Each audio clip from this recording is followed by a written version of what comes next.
What's up everybody? Welcome to the Stocks channel. Today we had a sell-off after FOMC and we are getting a sell the news event after earnings. First up, let's take a look at the S&P 500 SPY ETF. So let's crack open this chart and see what's going on in the stock market today. Alright, so today was very exciting with a 1.63% sell-off in SPY, and that is coming from that previous all-time high at 491. And we did gap down, so there was weakness at the open, but the selling really didn't pick up until after FOMC, and that's when we started to sell off down towards this gap fill just below 483. And we are now very close to the bullish support trend line, which is going to be 482. So it does look like this gap will fill, and we did open another gap up here above 490, and we're getting very close to this very critical support zone at 478. Now, we still do have a very powerful bull trend, so the odds that this is just a pullback within a bull trend are still very high, meaning that we could just pull back towards support and then still continue higher to brand new all-time highs. Now, that doesn't mean we will. There's always eventually going to be a top of every bull trend, and then we will roll over and die. But first, I want to talk about the bullish scenario is that we pull back towards either 482 or down here right around 478, and either of those levels could be the pullback before we continue higher towards 494 and then 500. So the bullish scenario is very simple. We need to find support at 482 or down here at 478. If we do not hold those support zones, then we are getting the bearish scenario. And in the bearish scenario, there's a few ways it can play out. The first one being that we bounce to a lower high,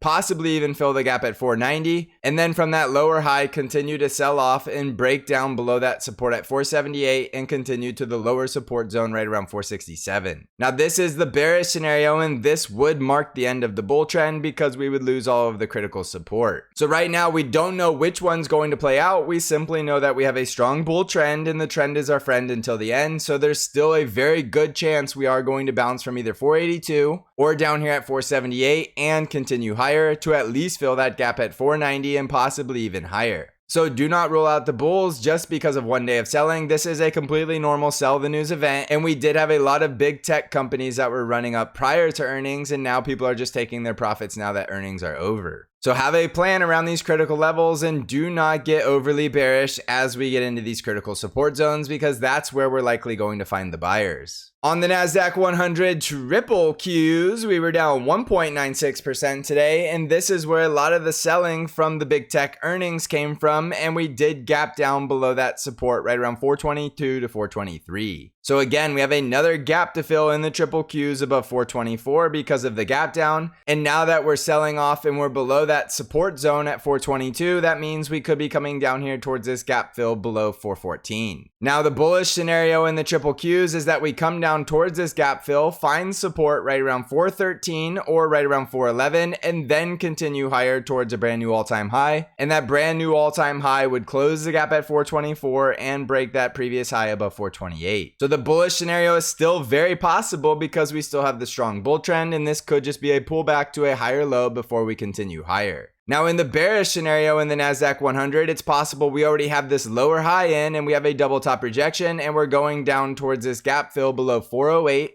which means we will lose two critical support levels right around 414 and 411. Obviously, the bears can take the elevator down, so that could go much lower if we do start to break support. But the bearish scenario is simply staying bearish below the previous high at 428 unless we start to bounce from any of this support below. Now, the reason I would caution you against the bearish scenarios is because we still do have bull trends.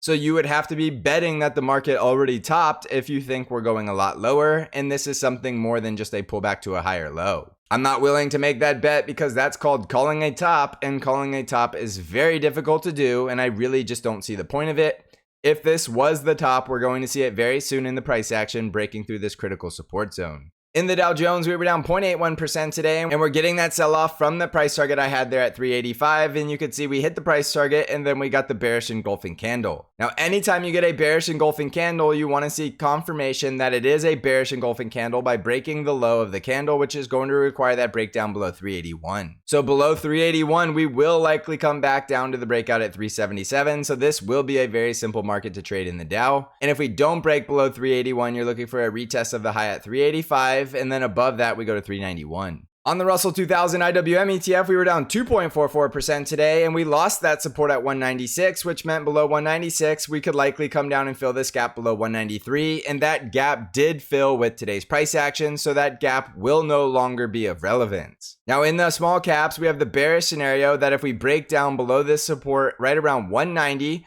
we could come all the way back down right around 180, and this would be a very bearish lower high rejection to another lower low. However, we still do have the bull trend, which is evident by looking at the moving averages. And now that the gap filled, there is a bullish scenario that we've already seen the higher low off of this support right around 192 to 193. And then from here, we could push higher towards 203 and then 207. So again, with the bull trends, this is still the highest probability chance. So in the small caps, you can stay bullish as long as we're above 190 to 188. On the ARKK ETF, we were down 3.09% today, and we did get that double top rejection from 48, and we did break down below that support at 45.8, which means we could be coming down towards 44 and then 43. So watch that very closely because this does look like a double top rejection that's confirming below the breakdown. In order to get bullish, we need price action back above that resistance at 48, and then we'll be looking for 50 to 51. On the VIX, we were up 7.66%, and the VIX is spiking back up towards 15, but I continue to warn you in a bull trend, that's completely normal during pullbacks.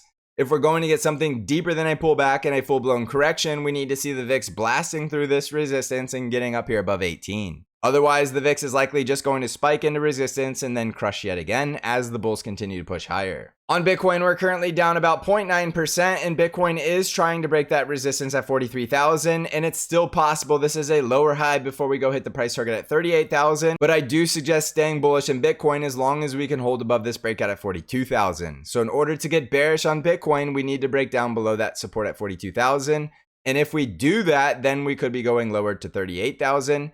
And in order to get bullish, we need decisive breaks and closes above 43,000 and then 44,600. On Nvidia stock, we were down about 2% today, and we did get that rejection from the price target at 633. And I told you 633 would be a place where we would likely see profit taking and some consolidation before we push any higher. So below 633, we could consolidate between 606 and 633. And if we break below 606, we're coming back down to 590. If at any point we break above 633, I do think we're going to start running towards 670. On Tesla stock, we were down 2.24% today, and it does look like we're getting a confirmation of that rejection from 197. So it may be possible below 197 that we're going down towards this price target down here right around 172 to 170. Now, if at any point we break above 197, then we'll likely go fill the gap below 207 and then come back down to 170 at a later date. But right now, based on the price action, this does look like a rejection from 197, which means we could be going lower right now. The next bear breakdown will be the loss of that support right around 183, and then we'll be looking for 173 to 170. On Apple stock, we were down 1.94% today, and we left another gap down open, so we have another gap to fill now above 187, and it looks like we are going to try to fill this gap at 183 and test that rising 200 daily moving average. After that, we have earnings, so anything is possible, but with the gaps to the upside, it looks like after earnings, we could bounce from this support and then start pushing higher, back higher again towards 188 to 190. So for that projection, it looks like we could go a bit lower into earnings, and then from there, I will predict that we'll bounce back higher again towards 188, and then after that happens, we'll have to see what the price action says from there. So jumping back over to the S&P 500, this is definitely a sell the news event from FOMC and earnings, but we are now approaching support within a bull trend, and as I've said many times before, with the highest probability odds in a bull trend is that we put in that higher low and continue higher. So remember, the trend is your friend until the end, and there is nothing on the chart that tells us that we have lost the bull trend.